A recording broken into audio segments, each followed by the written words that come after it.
He is currently working as a technical leader with Cisco Talos. Vanja? Thank you. Hi, everybody. If I knew that they will read my description that I sent about like a short biography, I would probably put that a lot more. But like the thing I would put likely is that I was something that I mentioned when you need to know some like a curious fact about a person, you know, team building exercise, that kind of thing. I used to be an opera singer as well.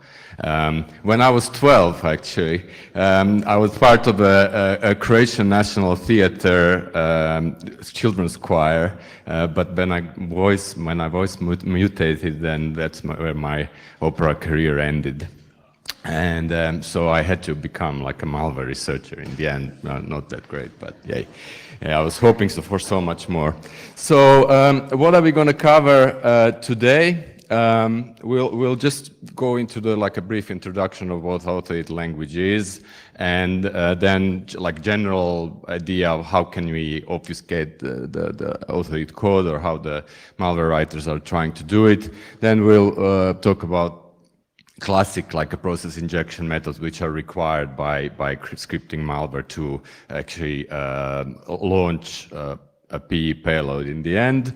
We'll go through a Zyklon case study, which is one of the case studies just to show you like an example in the wild, and a couple of them. And then I will mention a few tools that if you are into analyzing like malware and trying to analyze Autoit malware, that would or could hopefully help you with the actual analysis process. So what is Autoit? I don't know how many people know about Autoit. Yeah, not too many, but like I'm sure that people who analyze malware are reasonably familiar with it. So this is a language that's developed in 1999 by Jonathan Bennett from Birmingham in the UK. I think at the time they were developing so to make a better VBS than the VBS was, and largely for automating graphical user interfaces. And some people are using it even today for, let's say, installing installers, like automated installing of some of these like installers. It has an extensive library of user-defined functions, and it has a very strong community, forum-based community that contributes with the user-defined functions and with bug reports and so on. There's even a real ransomware written in Autoit. This is an open source project just to show that Autoit is like a fully functional language. This is not very super great, but you could see that the price is equivalent of $200 in Bitcoin, roughly equivalent what every other ransomware would use. So what are the strengths of Autoit? I kind of highlighted in orange reddish thing, which the functions are used by malware writers. Apart from simulating the keystrokes, you can manipulate Windows processes. There's a full network stack. You can directly call Windows DLLs, which will prove to be crucial with process injection. And it also has a very well documented help file which will help you to develop your own script. So just an example of how the script look like. It's a very much basic language. So it also has some of the weaknesses from the sort of malware writing point of view. It's an interpreted language. So when you have a script code, you can obviously read the code and you can modify it the way it suits you. So for example, if there's anything like an encrypted a file embedded in the script, then you could easily change the script so it just simply dumps the file to the disk, and then you can analyze it as a PE file. There's no powerful data structure, so there's no like a list, or there's no like associative, there are no hashes or things like that like in other scripting languages. So in that sense it's very basic, and we'll see that that prove to be a bit of a problem with analyzing in the end. And then there are no native functions for like standard ASCII type encoding that are used in the wild, like base 64. This is just an example that I was supposed to be mentioning before, and obviously I've written this one. You could see how the global you have the include at the beginning to include some of the constants that are used by some of the functions, and then like you define variable scopes. These are the usual names of the variables that I use in almost every single of my scripts. I don't know why, I always use Chemi and Pero. So, and this is just like an example that writes something on the screen using console write, and gets all the hard drives and then prints them out to find. So it's very, very simple. So how the malware writers are trying to obfuscate? It's a classical, like any scripting language like JavaScript or VBScript, PowerShell is being obfuscated by choosing like a random variable names, inserting junk code at the beginning or anywhere within the code. The whole idea of obfuscating, of course, is twofold. One is to make your analysis more difficult, so when you read the code, it's more difficult to understand. And the second is when you have anti-malware detection that uses, let's say, string type patterns that you will be able to, let's say, make at the beginning not detected malware, which would then easily be detected in the end. So those are the kind of classical way they're trying to use it, and an example is this, like you have like a 2 lines of code which just launch and wait for the WinZip to be active. That's taken from the Autoit help file that shows how to automate user interfaces, and then you send Alt-S keystroke to continue the setup. So if you use an obfuscator and you add the same code through the obfuscator, and I think this is from the ploc guy, then you get something like this, which seems to be very difficult to read at the beginning, except at the end you get those two last lines that are very much the same as the beginning. So those can be so much more obfuscated as well, so you won't be able to recognize that there are those lines included in the code at all. So that's the idea of the obfuscation. The malware writers are trying to use, there's this sort of idea in some of the kind of script kiddies forum of the FUD malware, and I always think it's fear, uncertainty, and doubt. And I was always thinking what kind of fear, uncertainty, and doubt malware is, but it turns out that it's a fully undetectable malware. And of course, there's no such thing as fully undetectable malware, but let's these guys think about that there is. Sorry that this screenshot is not great. It seems that the projector is not working well, but this is like a user interface of an obfuscator called Data Scrambler that seems to be very popular and is being used by the example which will be shown later. So this is one of the pattern of the infection from left to right. We have at the beginning, generally, what you get is an email that has an attachment, and that attachment may be or may not be an exe file. More commonly these days, it's some kind of document file that contains an exploit. And then the next stage is the first, let's say, first stage of the Autoit, which the malware writers are using either self-extractable RAR files or self-extractable CAB files, which can be configured so that another file is launched automatically when you double-click and when you open it. Generally, what they do is they create a randomly named standard Autoit interpreter. They drop that, and they drop several other files onto the disk. One of the files will be an obfuscated script, which is then used as a parameter for the Autoit interpreter. And then we also have generally the encrypted PE payload, which is then, by using the input from the obfuscated script, is decrypted by the shellcode stage that's going to be run within the process space of the Autoit interpreter. And then when that's done, when the PE file is decrypted in memory, then another process will be launched, and typically the executable from that process will be hollowed, so it would be taken out of the process space, and the malware executable would be included into the process space. So I don't know why they use this convoluted system, but I think the most likely it is that the actual payload only exists in memory, well, exists on the disk as well, but in the format of an encrypted payload, so it's not very easy to detect. The other way they're trying to use, same as, let's say, Python to executable, where you can, from Python script, you can create an executable file. They create an executable file from the Autoit script, where typically it has two components. One is the script itself, and the other one that can also be embedded within the file and use a simple script to drop it is this embedded, again, encrypted payload. And then, again, we have the process injection in a more similar way. So those are the two most common methods that have been seen in the wild.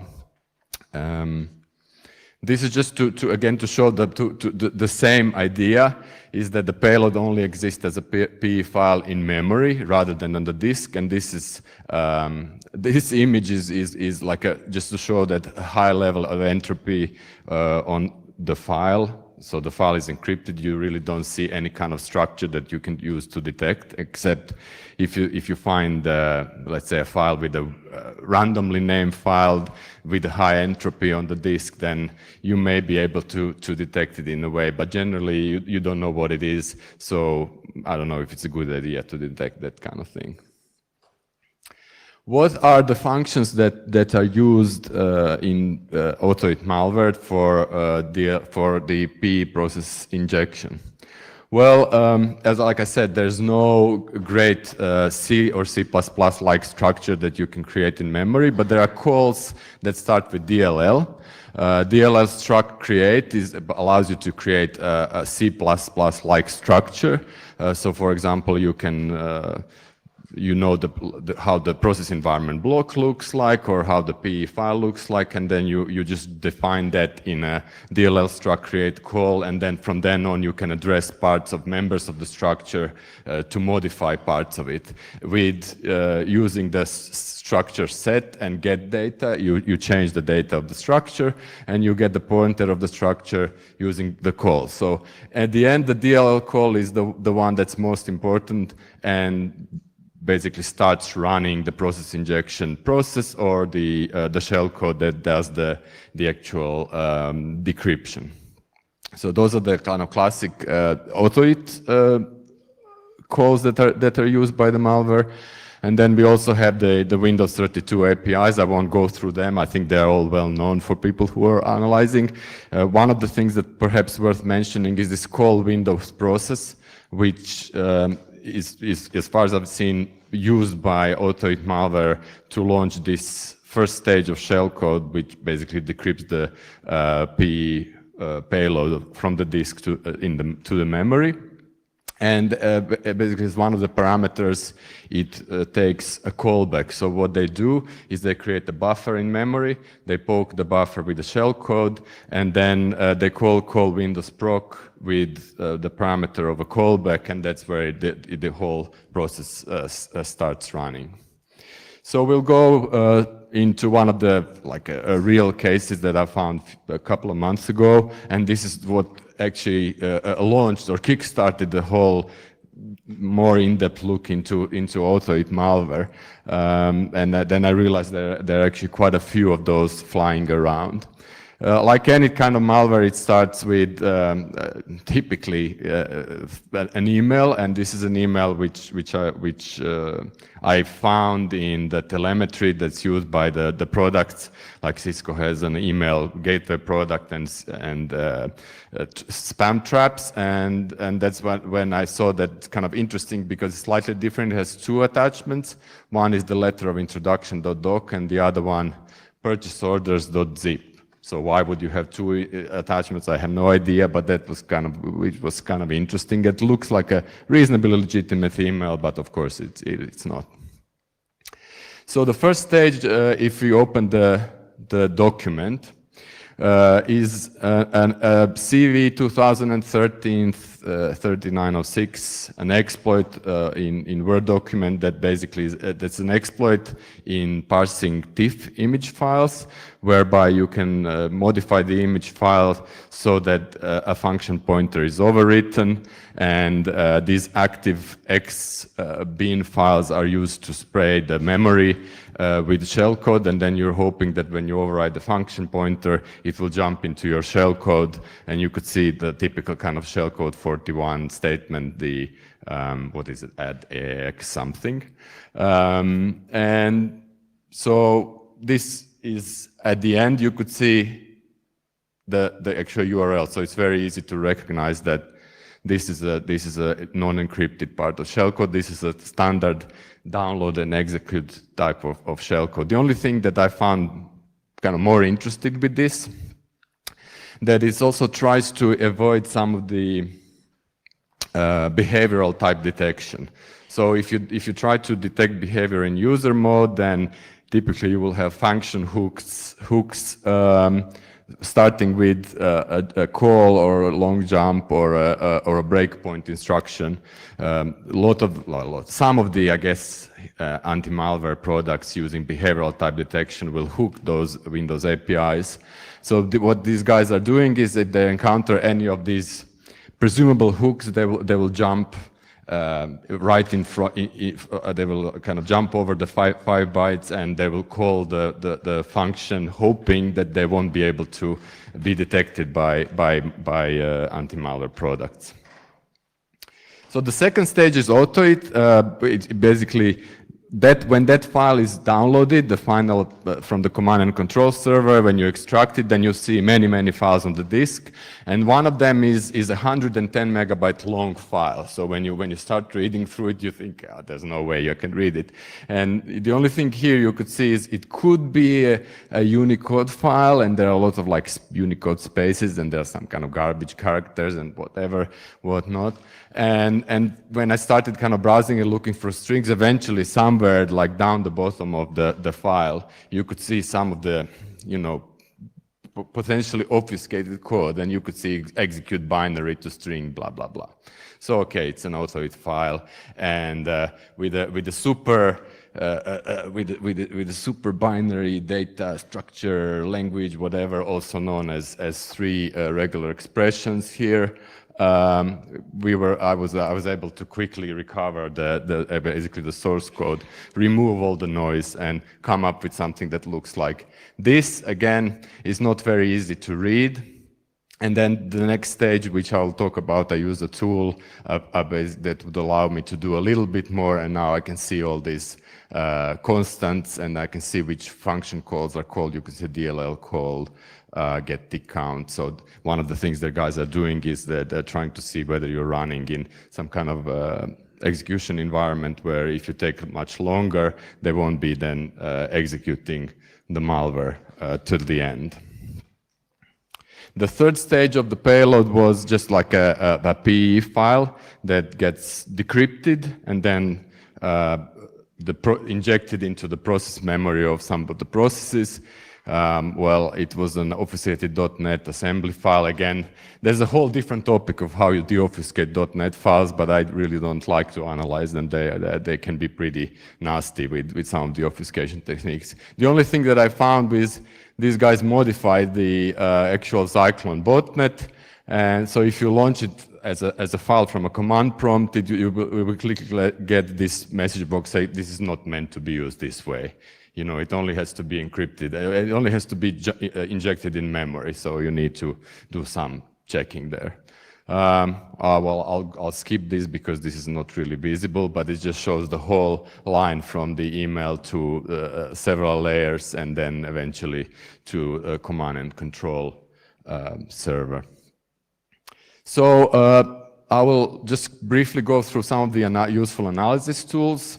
Exit to Autoit does the reverse of Autoit to exit. So executable Autoit files have either a resource section or they have an overlay that starts with like a magic string, and you can always recover the source code, which is great if you're analyzing that kind of thing. Exit2Auth or the Autoit, those are the two tools. Both of them are freely available, or if you search, good enough.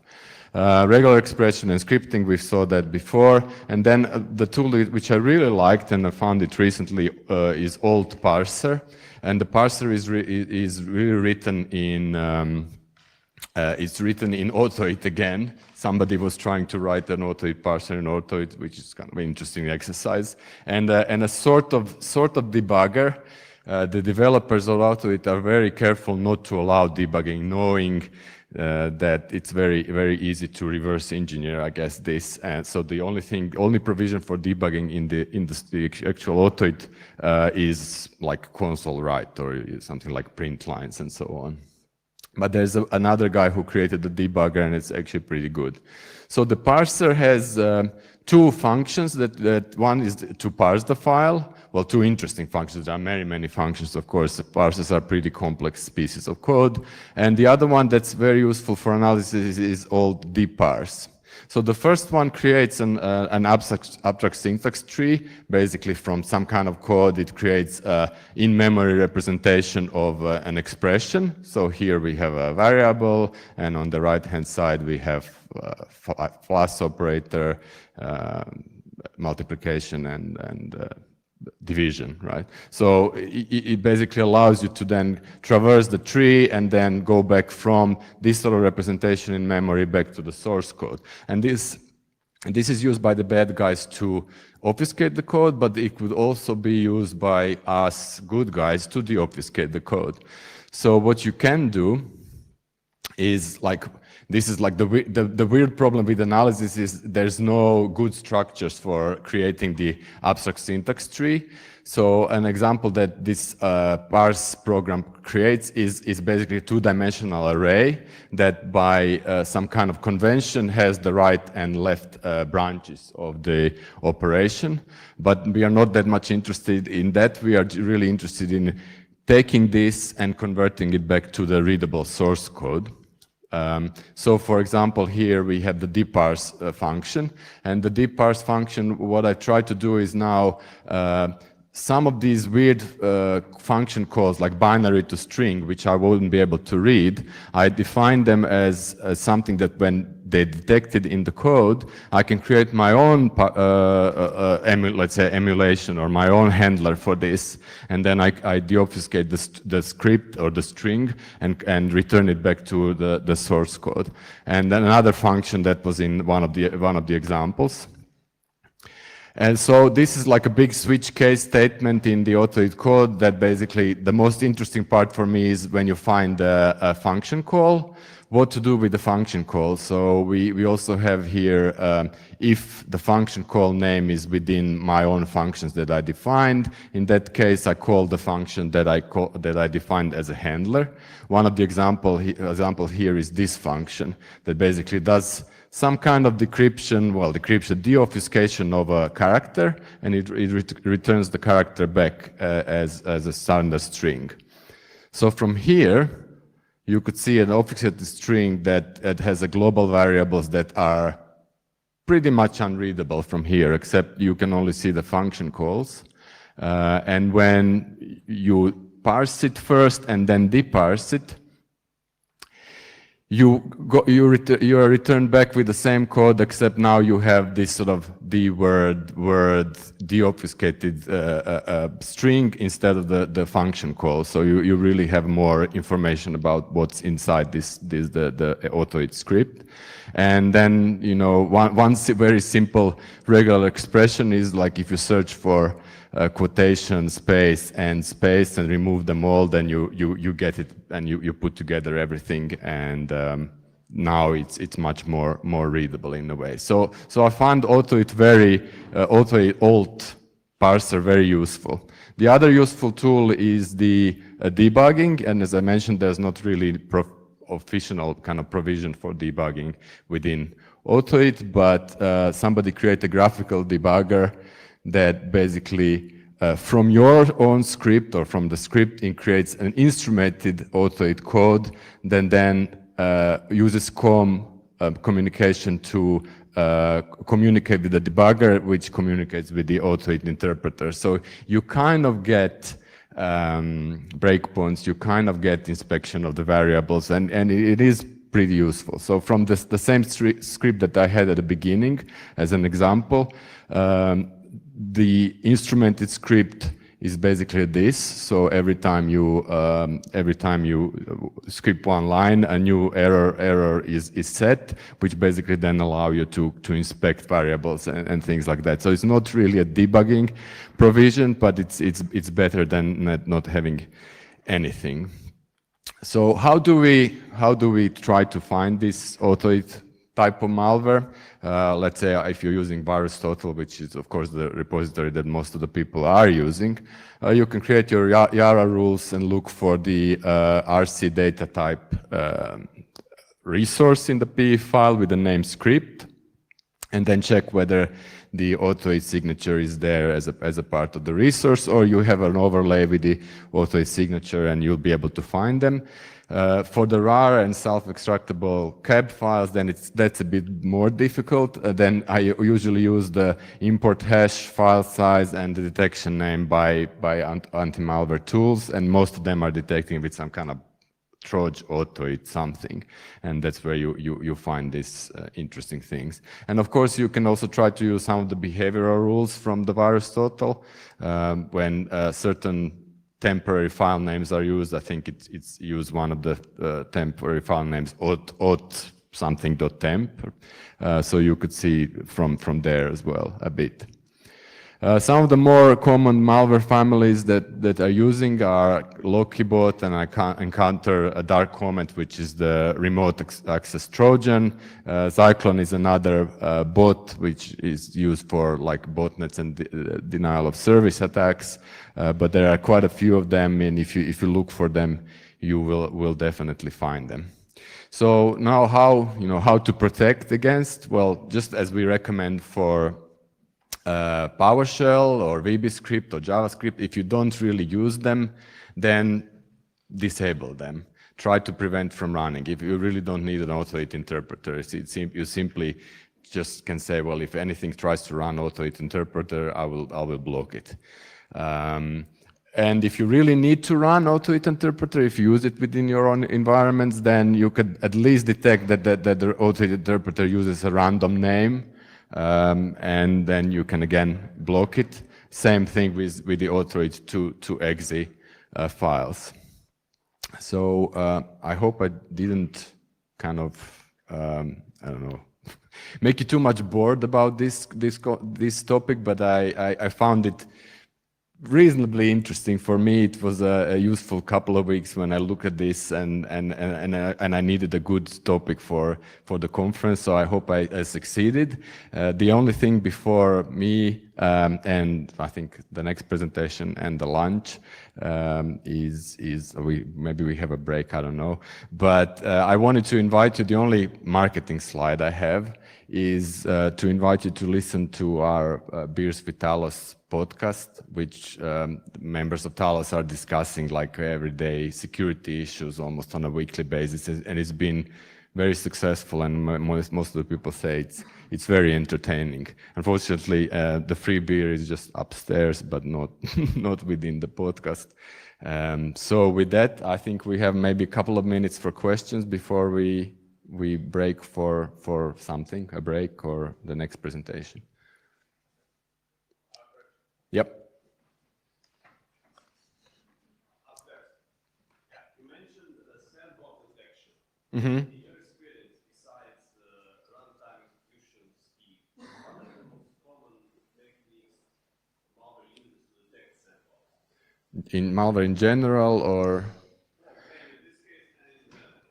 Well, there are so many different ways for detecting sandboxes, but also there are different ways of trying to prevent against this sort of detection. So typically what you'll see is, when you have like a virtual machine and you're executing within the virtual machine, you have certain process names, certain types of devices. VMware has its own backdoor interface, so you can also test for that. There are many different techniques that the malware writers are trying to use. So it's the never-ending race between the kind of, let's say, anti-malware producers who have the sandboxes and like threat intelligence operations, like Cisco has threat grid, so they are developing all the time new methods that are trying to hide the fact that something is being run within the environment. Like one of the things you can do is your virtual machines for analysis typically have smaller hard drives, or looks to be smaller hard drives, like 50 gigabytes at most 40 gigabytes, which is not that common this time in this time in like a real machine, right? So if you detect that you have a very small hard drive, perhaps you won't be able to run it. You know, it's not a big issue for that. On the other hand, there are so many more virtual machines these days, and everybody's using them. I don't see why malware writers wouldn't be interested in infecting virtual machines as well, because they're equally important, I guess, as the real machines. I know. I hope that answers your question, but we can always go to discuss a little bit more after the break. Any more questions? No? Then we are done. Thanks very much for listening, and I hope it was entertaining.